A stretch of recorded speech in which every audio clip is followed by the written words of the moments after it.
is the DallasCowboys.com Draft Show. Your war room for insider news and draft analysis from deep within the confines of Cowboys headquarters at the Star in Frisco. The Dallas Cowboys select C.D. Lamb, wide receiver. Oh, they took it! Now, your host, Kyle Yeomans. 2 weeks away, we are closing in on the NFL draft as we are the DallasCowboys.com Draft Show presented by Miller Lite, as always, streaming live coast to coast and around the world from the SWBC Mortgage Studios. So glad you're with us here over the next hour as we are going to hit a slew of topics surrounding the NFL draft, which is just 14 days away. I'm Kyle Yeomans alongside David Hellman, Brian Broaddus, and the great Dane Brugler. And Brian, I know we've kind of talked about this off the air, but I mean, one of the craziest draft processes or whatever it even, I don't even know what the plural of that word is right now. One of the craziest you've ever experienced. And well, it continues to get crazier as we have multiple pro days. We have so many different things with the opt-outs. We've got injuries and players going to Indianapolis to check out the medicals. Has there been a crazier year than this? And what has been the craziest part for you so far in this draft process? Yeah, are you boys nervous yet? We getting scared? we everybody ready to do this? A little bit. Everybody's operating under the same challenges, so we can feel good about that. Yeah, that is the good thing, Kyle. And you're right about that, Dane. And I think, Kyle, and I know Dane and Dave, we all have our sources. Kyle, you have your own sources. You know, as you talk to guys and gals around the league, there's so many there's things that they learned last year with all the meetings and things like that, and how to conduct the Zoom stuff and how to visit with players and how to get information. The fact that they were able to get the pro days done, the fact that they were able to get at least 150 players in for physicals last weekend, I think helps a lot of teams. I know there's a bunch of anxiety among the teams about these medicals and the lack of no combine, but at least we've had the pro days. Some guys are doubling up on pro days to try and help some of these teams. But the fact that they've got 150 medicals done last weekend, I think at least gives these guys and gals a little bit of a peace of mind. So yeah, it is unusual what we're dealing with right now. But as we all know, the National Football League finds ways to adapt, and I think everybody's doing the best they can right now with that. Dane? You mentioned the pro days, the doubling up, and really the main reason for that is we don't have private workouts this year. Right. We don't have. Teams aren't. If the 49ers want to bring in Justin Fields, they can't. They can't bring him to the facility. They can't have a private workout. They can't go to Columbus and have just a one-on-one type of workout. So they have to have these second pro days. So you're able to get your eyes on them again. But anybody's allowed to attend. So, it's not just the 49ers that were at Justin Fields' pro day yesterday. Trey Lance is going to have his second pro day coming up. There will be other teams in attendance for that. And it really makes it interesting just because, and even though, you're allowed to be there, you can't really talk to the player. You can just, have these little interactions. But in the past, you're taking these guys out for dinner. You're spending quality time with them. Can't do that this year. You can't have that, the normal process that you have in terms of finding out what type of guy are you, what type of person are you. Those facility visits, I worked on my 7-round mock draft the last week, and we'll talk about that later in the show. But part of that is always trying to connect the dots. Which team's bringing in which players for their 30 visits, and who's talking to who at pro days, who took this player out for dinner, all these things. And this year we don't have that. It's harder to connect dots for those of us on the outside looking in about maybe who the teams are zeroing in on, what type of players, what specific positions at certain points in the draft. So this process is very different, has been very different for both the teams and then those of us on the outside who are trying to figure it out as we go along. Yeah, that's a great point, Dan, and that's what I keep thinking about is, you're exactly right. Like, you can't bring these guys in. So, it feels like maybe it's only 2, but like to me, it feels like Justin Fields has had like 4 pro days at this point, or like we've talked about him working out. It feels like half a dozen times. And I wonder if part of it is like, yeah, you want to get your eyes on him and see him. But the other thing too is like, it's harder for teams to hide their interest and kind of put up those smoke screens that they love to do. And so, in a normal year where you can send a few guys up to Columbus to talk to him and work with him, you can't do that. And I'm sitting here wondering, like, you know, I wonder if teams are sending guys to Justin Fields pro days just to make it look like they're interested. You know, like maybe Mac Jones is San Francisco's guy, but they know that if they don't send a contingent to Columbus, they're sending a pretty clear signal of what their intentions are, at least from the outsider's perspective. So it's almost like you have to go out of your way with the gamesmanship, maybe even more than normal this year, because you're so limited and it's so much harder to be discreet. And, you know, everybody I've talked to on the scouting side of this just says it's a nightmare because of all these limitations, and I don't blame them. Yeah, Kyle, there was a time when working there at the Star was a huge advantage because they'd bring those 30-day visit guys in, and Dave and I'd be sitting there having breakfast and like, oh, that's him, that's him, Yeah. that's him, that's him. Yep. So then you had that idea. You know, it was very hard for them to hide who they were bringing in on visits. And, you know, it helped you that way. Dallas days, things like that. Everything kind of gave you an idea, to Dane's point. You know, the 30 visits were always a great indication of what direction that this team might go in. And without that, I know they're missing that. And I know we're all missing that, not being able to have breakfast and lunch with those kids. It's so funny, like, and you know, like you said, Brian, like, we've got sources, we have ways of getting information. Like, I have a pretty good idea of who the Cowboys are talking to anyway, but it's a hell of a lot easier sitting at work and saying, like, okay, that guy's got a Florida Gators logo on his backpack, so let's go, let's check that. Oh, that's Melvin Gordon. I know, because he's got long hair. Like, it's really easy when you just get to see these guys walking around the facility. So I do miss that, I promise you. It's really unfortunate that we don't get that opportunity to see Dave's eyes light up whenever he sees Kyle Pitts walk down the hallway. I think that would have been probably my favorite part of the draft process so far. But, Dane, whenever it comes to these extra pro days, and you're talking about these specific players that are getting extra chances in front of these different organizations, what's the biggest benefit for the players specifically? Because from the teams, I can definitely see the benefit. You get an extra look at a guy. But from a player standpoint, what is their benefit? And what are they looking to accomplish whenever they do these second pro days? Well, the more you can do. And so for a team like the 49ers, the thing is, we don't know. Like, does Kyle Shanahan know who they're taking? We just don't know. You know, for all we know, he might have his mind made up, and he's going to these pro days to say, okay, let's just do diligence. Let's see if one of these guys can change my mind.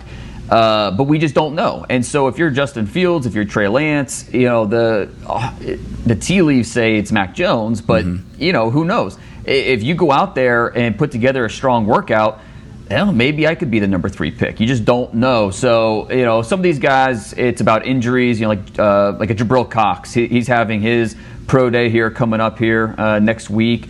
But really, it's about these quarterbacks. And if you're able to put some quality throws out there. And we have to remember, too, is a lot of times at these pro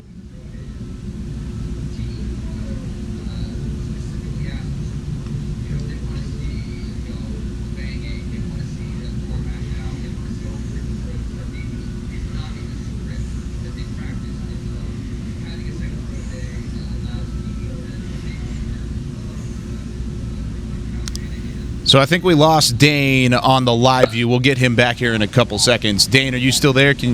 You're back. Okay. Say exactly what you were just saying. Turn your mic down again, just so you know. But turn your mic down and then say exactly what you were doing a second ago. So, you know, having that second pro day, having opportunity to show what you can do. I mean, it's something that with John Lynch and Kyle Shanahan being at Mac Jones' first pro day, missing that pro day for Justin Fields, you know, it's a chance to see him in person. And, you know, the chance to ask and request certain throws from these quarterbacks is something that you would do at a private setting that you don't always get to do at a pro day setting. So having a second pro day gives teams a chance to do that. And so it's something that is, we just don't know how teams are going to digest it because it's different than, you know, normal years. And so, again, could Kyle Shanahan and the 49ers have like an idea of like what they have an idea, But is their mind made up, or are they really, going back to what Dave was talking about, the gamesmanship? Are they really going through these pro days with an open mind, or do they know who they're taking at number 3? Brian?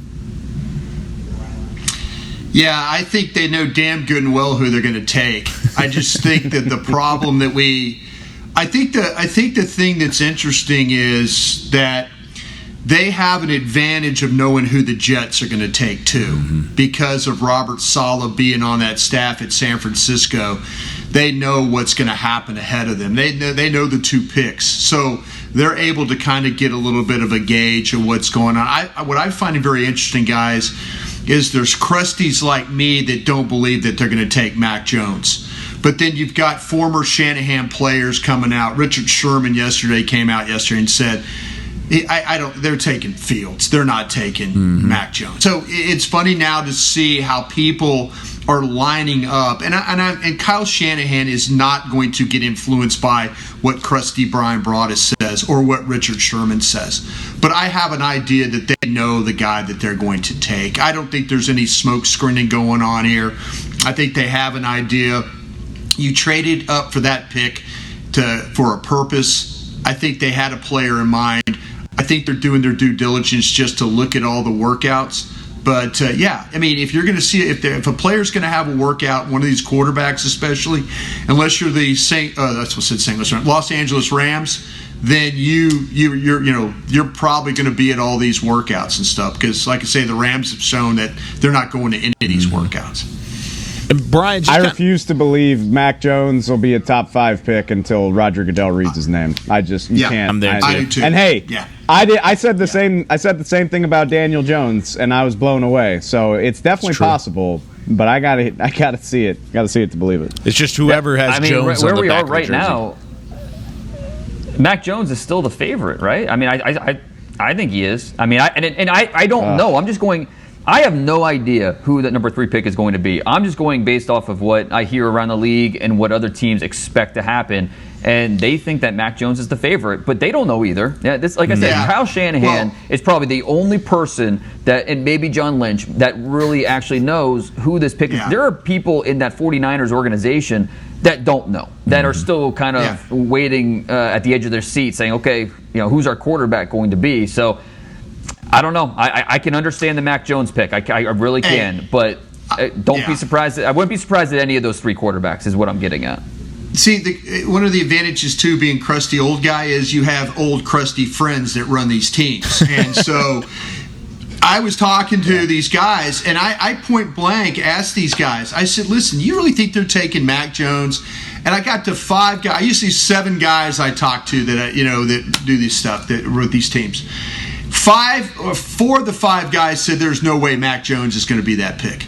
No way. And they were saying it with confidence. We're hearing things, and we're right, Dane. We've all got a shot of being wrong here. It very well could have been, we're going to take Mac Jones. He was our guy throughout. But, man, there's so many people that we all know and trust and have been a part of this for such a long time that are going, no way in hell they're taking Mac Jones. You do not trade 2 first-round picks to go get Mac Jones. You just don't do that. But Kyle Shanahan's different. And I do think he knows who he wants to take. There's people, you're right, Dane, in his organization that, I did learn one thing about how important, though, on this process is for the 49ers. Whatever player interviewed the best was going to get high consideration. And when I mean interview, come off as understanding scheme, understanding the job, the responsibilities, coming off as the best and the brightest. Maybe that it wasn't going to be the most talented guy, but it was going to be the one that convinced Kyle Shanahan and John Lynch that they can handle being a professional quarterback, NFL quarterback, and the interview was going to be a very, very important part. And let's be honest, I think Mac Jones could do that very well. I think so. You just described Mac Jones. It feels like a guy that may not be the most physically talented, but in an interview setting. Yeah. No, you can and you're see right. How he would. I just made the case for Mac Jones. But I do know, and I think that there's guys like what came out about Fields. about people talking about reads and things like that. I'm not buying that stuff because I'm talking to people on the other side too that have had interaction with Fields, and they're like, listen, this kid is bright. He is smart. He understands reads. It's scheme. There's things that he has to do. So all this stuff, I'm one of these guys that believe that every one of these quarterbacks that gets picked, and I know history will prove me wrong, but I believe this is a class where every one of these kids will succeed. I really do believe. And some will be better than others. But I don't see there's going to be a huge bust factor in this class, where in the past we've seen 5 kids drafted, 2 of them are busts. I don't see that with this crew. I think this crew has a chance to be 3-4 years from now. We'll look back and we'll say this was a special crew of quarterbacks that went through this.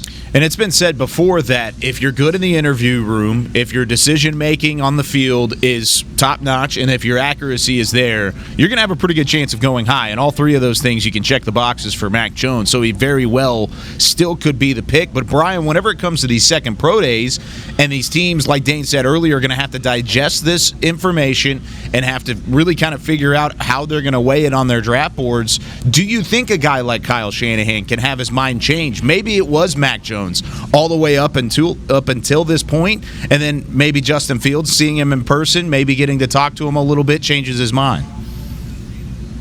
Yeah, I think what would change his mind is if he could go and watch him throw, and there's nothing better than sitting there and physically standing next to a player. That's one of the great things I loved about the Combine is you physically got to stand next to guys, and you got to see the body types, and then you got to see them work out. That is such a great mental image to have, especially when you're watching tape. And Dave brought up the point about could the 49ers request in the Fields workout. I think, was it John Beck? Is Beck his quarterback coach? Or somebody's running the workout there. So, former BYU guy. You can request stuff. Beck has come out and said, hey, yeah, sure, I'll incorporate, but we're going to kind of stick to the script and do some stuff. If I was Beck and Fields, I would do anything that a pro team wanted me to do. I would say, okay, what do you want me to, show that you show your willingness to make those things happen so those teams can get the best evaluation. But where Kyle Shanahan could change his mind is physically seeing that kid up close throw the football. Watch the ball come out of his hands. Watch how accurate he could be. You can even hear sometimes if you're standing down the field and that ball's got some whistle to it. Those are images and sounds that, like, man, I was standing there when that ball hit those receivers' hands, it was a thud. Yeah, those are the kinds of images and stuff that will help you make a decision. But Brian, you've been to a lot of pro days. Have you ever been to one that changed your opinion on a player, where you watched all the tape, you had a foundation for your evaluation, but then you went to a pro day, saw him in person, saw maybe whether it was a quarterback or another position. Do you think that is something that, because I get it, but I find it hard to believe that you're going to pick a different player, especially at quarterback, based off of on a pro day. And I'm not saying that's right or wrong. I'm genuinely interested in, if in your experience you have ever changed your opinion based on a pro day performance. Are you asking of a quarterback or just in general? Anybody. Yeah, just in general. Yeah, it could be a wide receiver that maybe you saw in person. Azakim. I was at. You remember the player from the Rams back in the day? Arizona? Yeah, he went to school, San Diego State. Yeah, San Diego State. Azakim. He went to the Rams. Okay, Jason Garrett's brother, John, does the workout there in San Diego State. Azakim, I'm seeing him on tape make all kinds of plays, and I'm thinking, and I'm standing there watching him. I watch him run. I watch him run routes, and I'm sitting there thinking, I had this guy way, way too low. Way too low. And, he was a smaller guy and stuff like that. But he was one of those guys, and I know people out there are searching right now for Azakim. I'm just telling you, I watched that workout, and I'm sitting there and I'm going, holy jeez, I got this kid wrong. Because I watched John Garrett put him through that workout, and I'm like, he could do everything as far as a slot receiver, outside receiver, the routes, anything, catch the football. When I saw the movement and the finish and all that, it completely blew me away of like, man, I saw stuff on tape, but then you see it live right there, you're going, oh, okay, I get it now. There's more you can do with this guy. So he was one of those guys, and again, that's way back in the day, but that was a pro day. Willie Mcginnis. Willie Mcginnis was another one I remember that, like, when you watched how big he was and watched him move around at the pro day and then the combine and things like that, you're going, oh, I get it now. I get this. I had him in this level.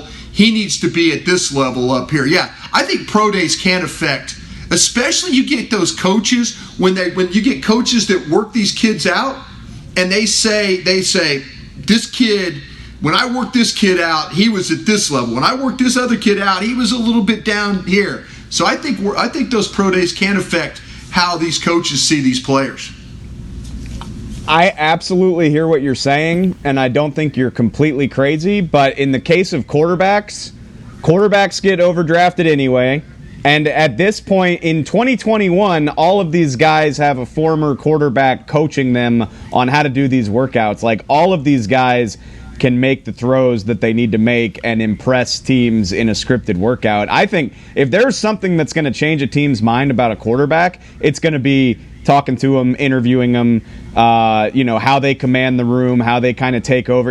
I think, it automatically makes me think of Dak. Like, what made Dak such an intriguing prospect during his year in the draft cycle was the intangibles and the way that he kind of won people over. And I am curious, you're not going to have the same opportunity to do that stuff. You think back to my guy Joe Burrow, like the Bengals, took him out and wined him and dined him. I think some steakhouse in Cincinnati named a steak after him and stuff like that. Like, that's not happening this year. And I wonder if that incomplete information affects things, because maybe Justin Fields won't have as big of an opportunity to just completely knock somebody's socks off.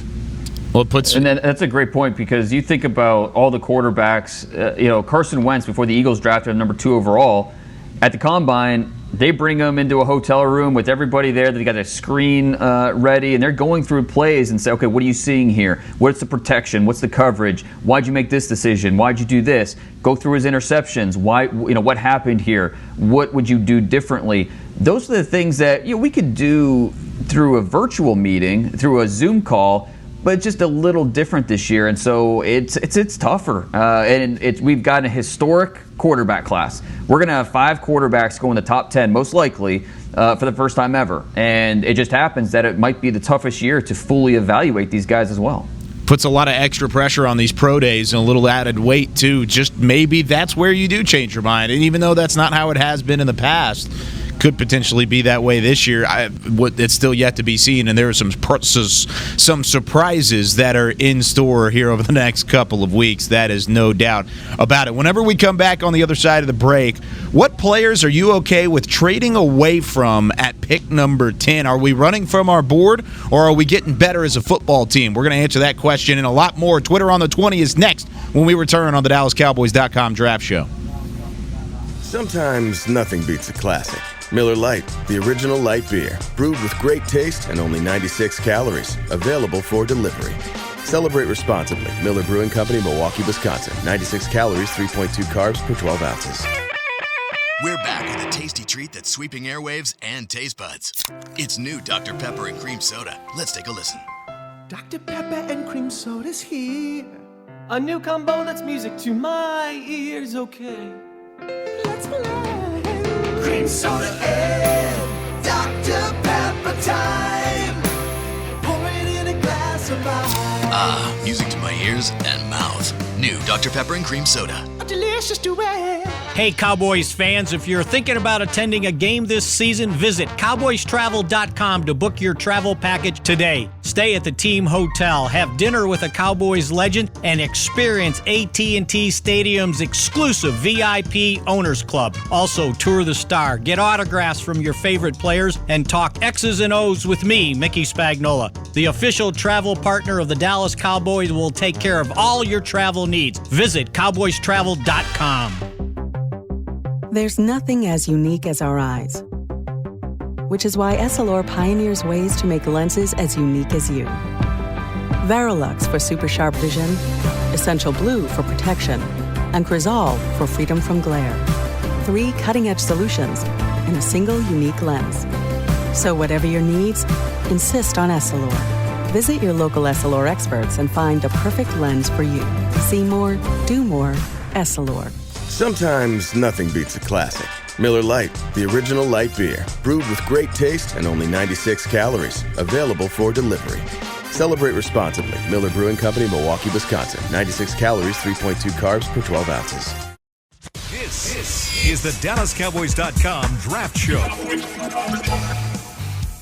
We are 25 minutes into the DallasCowboys.com Draft Show, and we've already had a Brian Broaddus mention of a 4th-round draft pick out of the 1998 NFL Draft. Only from Brian Broaddus that you get that kind of content here on the Draft Show. Glad you're with us. Presented by Miller Lite, as always. He was impressive. He's now the wide receivers coach for the St. Louis Battlehawks in the XFL, so that's kind of fun. Let's go ahead and step aside and let's hear the sounder for some Twitter on the 20. Twitter on the 20. Twitter on the 20, as always, brought to you by Miller Lite and Chris Beam pressing the button in the back. We're going to start off from Fanatic Cowboy. And a reminder, everyone we answered today, we're going to answer 5 questions. We'll get a signed Dallas Cowboys Star Magazine draft guide. Fanatic Cowboy says, could John Fossil look for a guy in the later rounds with specific intent to only use as a special teamer, kind of like what CJ Goodwin does with the Cowboys right now? If so, who would that player be like? Dane Brugler, I feel like this is right up your alley. Sure, I think that's certainly possible. And when you're looking in those late rounds, you're looking for guys that might have a future role on offense or defense, but in the meantime, you know what they're going to bring on special teams. So I'm thinking about a guy like Jalen Camp at Georgia Tech, who does not have a ton of production at receiver, needs to develop in areas. But you're talking about a guy that was a special team stud at Georgia Tech, and he looks like he's 6'2", 226, ran a 4.45 in the 40-yard dash. And you talk to his head coach about Camp as a special teamer, and he says he brings it every day, physically, mentally. And so at that point in the draft, that's the type of guy you're looking for. Avery Williams from Boise State, one of the more fascinating players in this draft. When you talk about his special teams impact, he had, it was like 9 touchdowns over his career as a returner. He had 6 blocks, forced fumble on kickoff coverage. So, that's a guy that teams aren't sure what to do with him. Could he, is he a corner? Is he a running back? There's split opinion there, but they know what he brings on special teams. And I had in my 7th-round mock, I had the Cowboys go in that direction in the 7th round, but we'll hold that to the next segment. Hey, Dane, where do you have the USC, the safety, Hufanga? Where do you have him on your board? 4th round, okay. Probably somewhere in that late 4th, early 5th. Okay. Yeah, no, that's what I'm saying. That's why I got him. I got him in the 5th round, and this is, to me, the USC safety. This is a guy that's going to make his mark on special teams really early in his career, and then he's going to figure out they're going to figure out spots to play him, though. So I just feel like, because then there's a guy, he's always in the right place at the right time type of a player. But there are some things about his game, though, that we're going to need some refinement. But when you think about those guys, there's a lot of those safety linebacker guys. He was the one guy, as you named 2 quality players that I totally agree with you on. But this Hufanga from USC, if he's drafted later, he might not get picked by the Cowboys. But if you see him going somewhere, that will probably be his role initially. I think he'll be a really good special teams player for somebody, and then they'll figure out how to incorporate him as either a safety or a linebacker in that scheme. I'm just going to step out on a limb and say with the influence that we've seen John Fossil have this offseason, probably had a call in the Chris Jones decision, although that's about money as well, but brought in his long snapper over the longest tenured player on the team. Re-signed CJ Goodwin, who was their best special teamer, brought back Cedric Wilson. I bet starting on day 3, I bet John Fossil's going to be in the war room quite a bit, looking for guys like that. And yeah, once you get into the 5th, 6th, 7th round, you better be able to have a role on special teams, or else what's the point, honestly? Because those guys are usually not competing for legitimate playing time on offense or defense as rookies. I'm not saying he's like my favorite player, but when you like a question like that, just makes me think about Tough Borland. Just, like you're not drafting him to probably ever be a meaningful defender, but like he's a high intangible guy, high effort guy, not a super great athlete, but he can do stuff like that. And I don't know if he would even be a draft pick or a free agent or whatever, but the Cowboys found a guy a lot like that in Luke Gifford a couple years ago, and those are the types of players that make their living on special teams. So absolutely, my comp for Tough Borland is Tyler Matakevich out of Temple, who has been that guy with Pittsburgh and now with the Bills. Not going to see a lot of defensive snaps, but on special teams, that's going to keep him in the NFL earning a paycheck. Borland, of course, out of Ohio State. And then I just want to add a note on Jalen Camp. You mentioned him, Dane. 27 was the record in terms of the bench press for wide receivers. He put up 30 bench reps in his pro day, which I know won't be a combine record, but goodness gracious, he put up 30 reps on bench. I mean, that's pretty impressive from a guy who, at least as a wide receiver, could come in and be a special team stud. Okay, this one comes from Christopher. What players are you okay with trading away from at the 10th overall pick? When is it considered running from your board? Brian, we'll start with you on this one. Yeah, I'm totally against running from the board myself. I always have questions about that. I kind of feel like, though, that you get into a situation too where people are always interested in getting out of that pick. I just feel like at the 10 hole, just to me, sit there and pick this player. They're going to have the opportunity, whether it's an offensive tackle.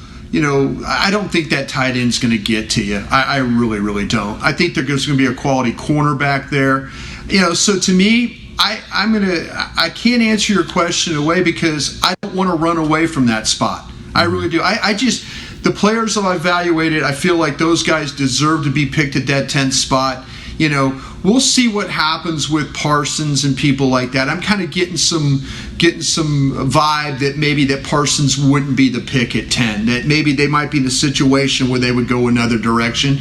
But me personally, I don't want to trade from anybody in this spot at 10. Now you get to some other spots, I'll work with you, but I'm not really interested in moving away from anybody right now. Dave? There's a high chance that the pick is going to be Sewell, Slater, Surtain, Horn. Mm-hmm. Anybody disagree with that? I don't disagree with you at all. And that's why I'm not interested in moving right now. I'm really not. And I think we can all feel really good that one of those four is going to be there at pick number 10. Yep. Good chance 4 or 5 quarterbacks go ahead of you. Good chance Kyle Pitts is gone, at least one of those receivers. So one of those 4 is going to be there for you there at 10, and it would be tough to trade away from one of those 4 players. I don't see it happening. I think there's a very high chance that the Cowboys are going to be coming away with one of those 4 guys, and it just kind of depends how the first 9 picks play out. Yeah. Okay, but you gotta, sorry, Kyle, like you gotta throw in the caveat that you never know for sure how this thing's gonna fall. And I agree with everything y'all just said, but if a quarterback is there, if for some dumb reason Justin Fields falls to 10, and I can set the price, like if I can just absolutely hold somebody hostage for what I want, like if New England or Chicago wants Justin Fields, and I can just make them hurt, like next year's first and day 2 picks this year on top of that.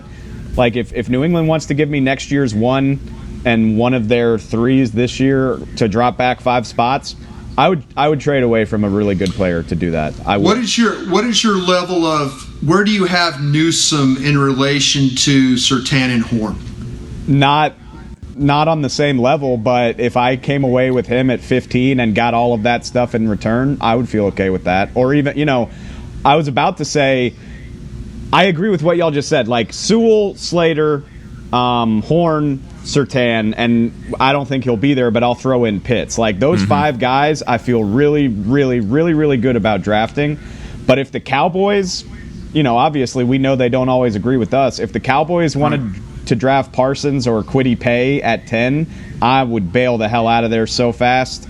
But I would be perfectly happy drafting Kwity Paye at 15 on top of getting all those draft picks. Absolutely. I would feel just fine that. The only way you would feel about me personally, that I would feel good about leaving 10, is if you got completely wiped out. The more I look at this draft, the more I talk to people around the league that are working on these boards and trying to get the tiers of the players.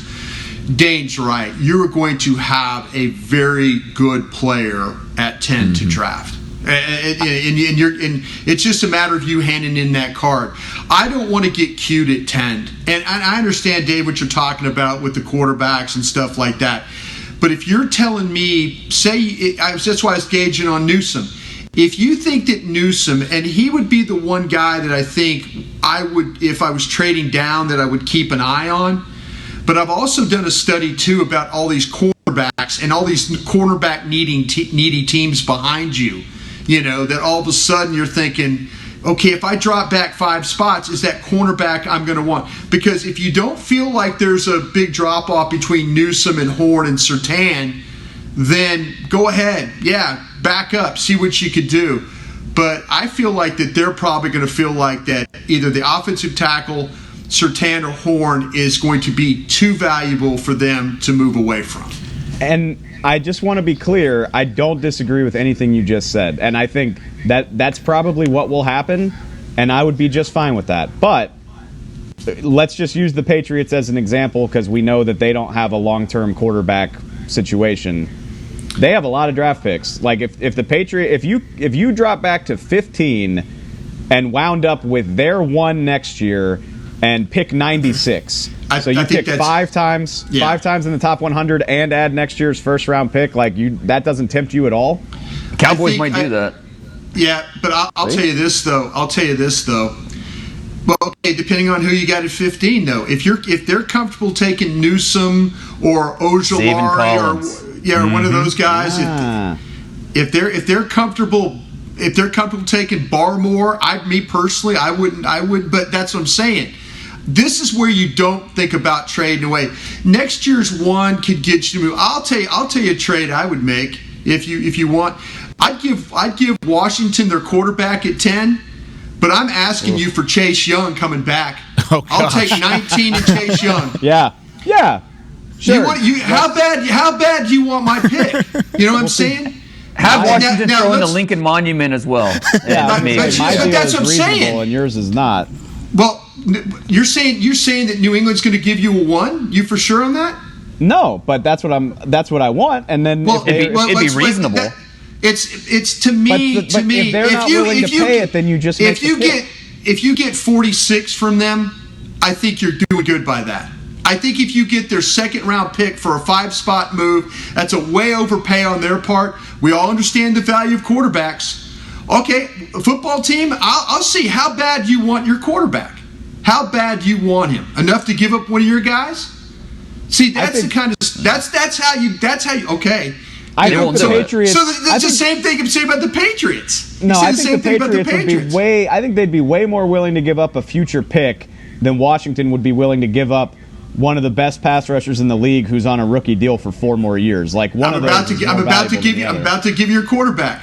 I'm about to give you your quarterback. I'm not doing a quarterback deal with a division rival. That's just asking for. That's just a freaking nightmare. That's asking for trouble. That's why you ask for a big time player in return. Yeah, Chase Young's not going to make you feel a lot better if Justin Fields turns out to be Peyton Manning. That is just an absolutely bad idea. I'm saying you take their best player and you take the 19th pick. But I'm saying I think New England understands the value of a quarterback. I would see them overpaying for giving you 46 and calling it a day. I could see that. I would be shocked. I would be shocked if they said we'll throw in next year's 1. I would be shocked on that. Then you don't do it. Yeah, if they won't do it, then I say, great, I'm going to draft Surtain, Horn, Slater, or Sewell and feel awesome about it. This isn't hard. Even with all, but go for it, Brian. Go ahead. No, I'm fine. Go ahead. I was just going to say, even with all 4 of those names put out there, and I would agree with you guys in terms of those names, but whenever I'm building my board, but as far as the Cowboys are leaning, things that I've heard offensive tackles kind of off the board at 10. I've heard that they are not necessarily interested in that. Now, I could be totally wrong, but that's something that I would definitely want, but I'm a little disappointed because I don't think they're as interested. I think it's going to be a defensive player and or Kyle Pitts that falls there at 10, and that's who they're going to ultimately end up taking. If they take Kwity Paye like Daniel Jeremiah says they are at 10, oh man, I would be highly disappointed, especially if one of those corners was on that board. Because Kwity Paye, that would be the patented. That would be about 8 seconds of silence in the studio before somebody tries to figure out something nice to say. Just like another Michigan pass rusher in the first round. I'm just telling you though. Hey, listen to this though, guys. Daniel Jeremiah ain't that guy that throw it up against the wall and see what happens. No. When you got a guy that's a scout, that's been a scout for a long time, and he's got friends and stuff like that, he is the only mock draft that I've ever seen that has Kwity Paye going at 10. Am I wrong? Has anybody seen anything different? That scares me a little bit. Maybe he knows something. Yeah, maybe he knows something that the rest of us don't know. If you're going to take a defensive end at 10, take Ojulari. Take Ojulari from Georgia instead of Paye. But the fact that he said that, it gave me pause. Mm-hmm. It was like it hit me in the stomach, and I went, "Oh, he knows something," that kind of thing. So that just goes to show you. If you're trading back, that's who we're talking about. We're talking about Kwity Paye and guys like that, And we're like, "Oh, but we got to pick! Yay, we got to pick!" But we got Kwity Paye though too, and I'm not. You're so desperate to get rid of picks, but you never want to add them. Like that terrifies you. Yeah, you. Me? No, you're let's trade away our whole draft to get up to the top 5, but we don't want to add picks. I am all for taking 44 and 75 and going up in the bottom of the first round. That would be awesome. I'd be cool with that. No, that's what I'm saying. What if you take an offensive player, and what if you get one of those corners? What if and it doesn't have to be Newsome, but what if you give me all your second round corners. Give me every one of your second round corners. The 2 Georgia kids, Stokes and Campbell, Kelvin Joseph out of Kentucky, Asante Samuel, Florida State. Is that who you're going up for? Is one of those guys? But that's what I'm saying though. They might have those guys they might have those guys like a grade of a 1-2-1 or a 1-2-0 right on the top of that second, right at the end of that. Maybe it's the 19th player on their board. I have 19 first round grades. So number 20, Barmore. That's kind of where I'm starting right now. But maybe one of those corners. Brian, really quickly, just kind of adding on to your point, since we're talking about this already, I'm going to throw in our third Twitter on the 20 question. Ashley Hutchins says, how soon do you think the Cowboys will start taking a hard look at picking an edge rusher? So maybe edge rushers up there in that 20 realm? Is that a potential if you wanted to go back up and get one? If not, when do they start thinking about it? I would, like I said, I kind of feel like that if they took an offensive player, and again, we talked about this was all the stuff with Pitts. We don't think he's going to be there. Kyle, you just reported that you don't think they're going to take offensive tackle. Don't think so. Well, if that's the case, then there's no reason. The only way I would consider going back up into the round is if one of those offensive tackles was there, you took that guy, and then you wanted to get back in and get one of those corners, those second-round corners. Or the guys, it's a second-round grade on your board. But remember, guys, they drafted Travis Frederick in the first round, but he was a second-round grade on their board. You don't have 32 first-round grades. You just don't have it. So whoever they're coming back in for, they're getting a guy that's real close to being, like Dane likes to say, a 1-2, where they're right on that edge. I'm okay. If you're telling me I could go back in and get that guy, I could pick a guy at 10, I could pick a guy at 26, and I could pick a guy at 99. I feel like I've had a pretty damn good day to start out those first 3 picks. Kyle, to specifically the question about when you consider pass rusher, you consider pass rusher at every single pick. Mm-hmm. If a pass rusher is there that you think is going to impact your team in a big way, you take them. And maybe they do have a high grade on Kwity Paye. Time will tell. In the second round, could it be a Joe Tryon from Washington or a Peyton Turner from Houston? There you go. I don't think there's necessarily, we'll wait till third round before we consider. Every single pick, I think there might be a player at the pass rush position that's going to be in the conversation that they would consider. There's a sweet spot. This second round could be a lot of fun for some teams drafted, in my opinion. Sure. Because to me, there's pockets of guys, whether you need a wide receiver, whether you need an offensive tackle, corner, maybe those defensive ends, corner. We're starting to see some of those safeties. This second round, now again, my whole thing about trading back in is if you wanted to grab a corner if you drafted the first offensive player, or you wanted to make that. But you could pick at 44 and 75 and really, I think, do some good things, because there's certain positions that have great depth within the position, and I think that some teams are gonna hit some home runs on. So I want to move on to this next question. This comes from Cammie Hawk. She says, could Micah Parsons play more of a Vic Beasley role in Dan Quinn's defense? Beasley was the same size as Parsons coming out of school, and it also has the pass rush background. Do you think there's a chance that Micah Parsons could kind of fit into that hole, Brian? Yeah, and to the point of the question, absolutely. The one thing I think that Parsons can do is can rush. I mean, he's got the size, he's got that kind of ability. Again, just getting that vibe that Parsons really not in the mix for a spot, I think, at 10. But might be getting lied to, guys. I'll admit that. But Same. The vibe we all might I'm be getting was there's a lot of things you need to dig in on this player. And if you're comfortable taking the player, great.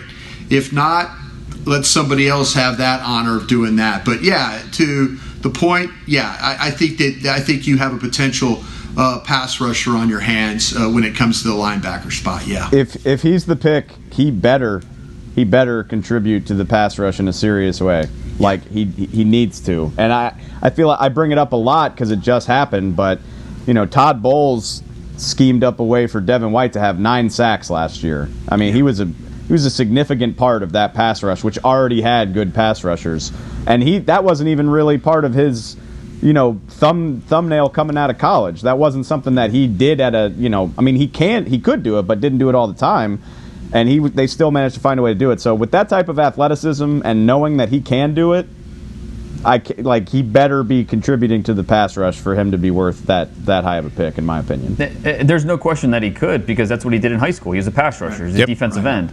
He didn't move to off ball until he got to college. So you look at Azeez Ojulari.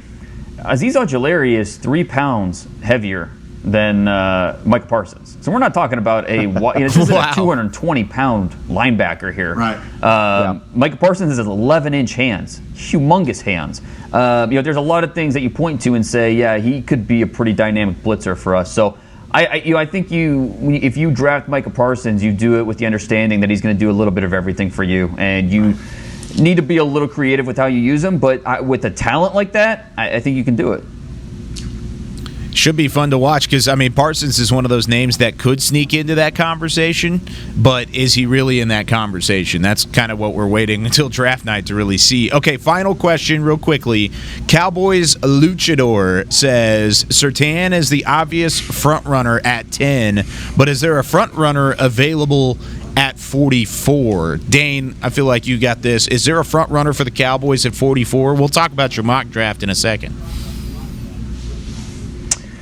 It's so hard because you just don't know how the first 43 picks are going to play out. Like, could it be a safety? It could Richie Grant or Trevon Merrick, if they were to fall there to 44, be the favorite. Maybe one of those pass rushers, assuming they go corner in the first. So I don't know, to be honest with you. It's hard to have a favorite in the second round for this team. Maybe a Levi Onwuzurike, defensive tackle. Yeah. Don't rule that out. I think there's plenty of possibilities, and this is one of those drafts like several other drafts we've seen in recent memory where pick 23 isn't necessarily that different than 43. And, there's just a wide grouping of players that are on a similar talent level. So, you're feeling pretty good sitting there at, pick 44, that you're going to get a solid player. You're going to have a list of guys, though. I don't think there's one necessarily a favorite in the second round. I'm praying to the draft gods right now that Jammin Davis from somehow, some way from Kentucky, does something crazy that gets him to get to 44. That would be if you want to sacrifice something to the draft gods beforehand, think about him. But I do like what Dane's saying. I think that TCU safety is definitely on their radar, though. That would be one that, and this team might not, this team is allergic to safeties. They really are. Especially, it's like they get, they start getting the shakes when they see a safety. But this is a different group at 44, I think. And I'll even throw the Holland kid in there from Oregon. I've talked about him, but I like him as a player. I throw him up there with the Grants and the TCU kid and all that. I think that he's a guy that we don't talk nearly enough about. There's no way to know the name. I know, we're experts or whatever, but there's just absolutely no way. The guy that was the pick at 51 last year was somebody that we spent most of the spring talking about as a possibility in the first round. Yep. Yeah. But I think that gives you a hint as to what'll happen, and maybe this sounds obvious, but think about the trouble spots. All right, let's just assume Patrick Surtain or J.C. Horn is going to be the pick. I think that is a fantastic bet. If I was a betting man, I would put good money on it. So if you know that they're going to do that, now at 44, think about the trouble spots. Offensive tackle, linebacker, safety, maybe defensive tackle. Yeah. There's going to be a guy sitting there that makes your eyebrows go like, whoa, he's still there? Mm-hmm. And, maybe it's your linebacker. Maybe it's Richie Grant. Maybe it's Trevon Merrick. Maybe, I say his name all the time, but maybe like an Alex Leatherwood for some reason is still sitting there for you. I tend to doubt it, but who knows? Mm-hmm. There will be a guy there that you just, it just jumps out, and that'll be the pick. That would be my guess. They might double dip on those corners. If you take one at 10, it might be too good to pass up at 44. Sure. And Basham is another kid I forgot to mention from Wake Forest as a defensive end. Keep an eye on a guy like that as well, man. I can say, guys, at 44, there's going to be a pocket of players that Dave talks about, the eyebrows going up, and it's going to be like, okay, on the stack, we've got this guy, and it's like unbelievable. We've got an option, of say 4 or 5 guys at different positions. You could go a lot of different directions with that pick at 44 and help your football team. Carlos Boogie Basham. I love saying that name every time it comes up. All right, let's take our second break. Whenever we come back, we're going to hit Dane's mock draft as quickly as we can on the other side of the break on the DallasCowboys.com Draft Show. Sometimes nothing beats a classic. Miller Lite, the original light beer, brewed with great taste and only 96 calories, available for delivery. Celebrate responsibly. Miller Brewing Company, Milwaukee, Wisconsin. 96 calories, 3.2 carbs per 12 ounces. The Cowboys way, where 16 Hall of Famers and 5 championships shows us what success looks like. Where turkey is always the second best part of Thanksgiving Day. Where we are all defined by one single thing, the star. Where we as fans know it's our job to keep the tradition going. Bank of America is proud to be the official bank of the Dallas Cowboys and to support the quest of living life the Cowboys way. Copyright 2020, Bank of America Corporation. Honey, big news. Gary, are you okay? Oh, I'm not Gary anymore. I'm Jackie Flash. What? See, I want the latest smartphone, but the best deals are only for new customers. So, to get a new customer deal, I changed my name to Jackie Flash. Okay, but the best smartphone deals at AT&T are for everyone, new and existing customers. That's huge. Then guess who's getting a deal? Is it Jackie Flash? Jackie Flash. It's not complicated. At AT&T, our best smartphone deals are for everyone. Restrictions apply. Visit att.com for details. Before there was a draft, you could size up a cowboy by 3 simple factors: the crease in his hat, the bend of his brim, and his unbending attitude. A man's Stetson didn't just protect him from what life threw at him, it projected a rugged, unstoppable spirit.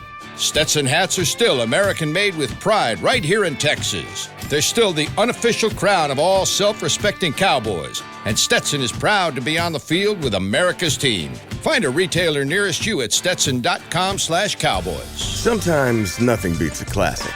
Miller Lite, the original light beer, brewed with great taste and only 96 calories, available for delivery. Celebrate responsibly. Miller Brewing Company, Milwaukee, Wisconsin. 96 calories, 3.2 carbs per 12 ounces. This is the DallasCowboys.com Draft Show.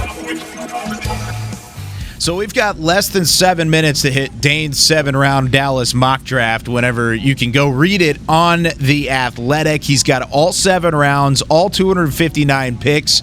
And Dane, I know that's a lot of process to go through to get all 259 picks, but kind of explain in a summary what your thought process was whenever the Cowboys came up at 10 and beyond.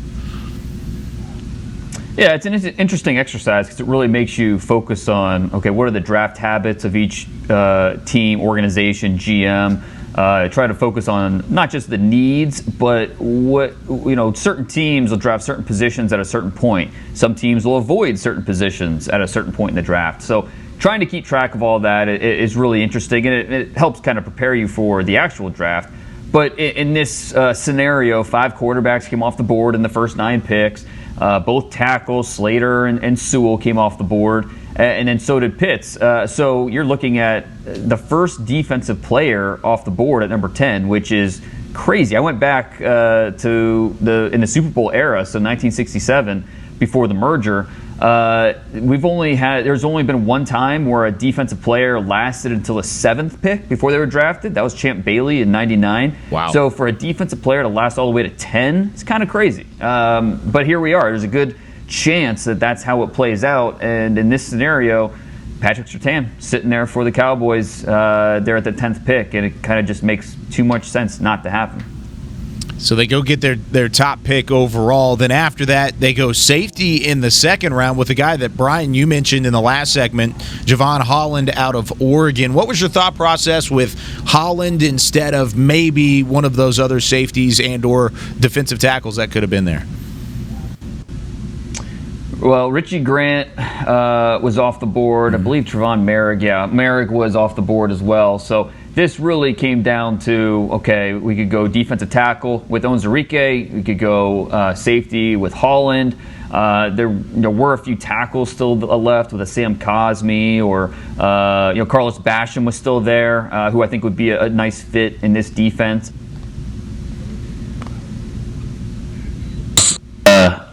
Back end of this defense, and I know it's a position that they will avoid in the early rounds, but at some point, you got to get past that, right? I mean, at some point, you have to invest some really quality players in your safety position, and Javon Holland, I think, at pick number 44, like the fit, like what he brings. He's going to compete as both a nickel and as a free safety.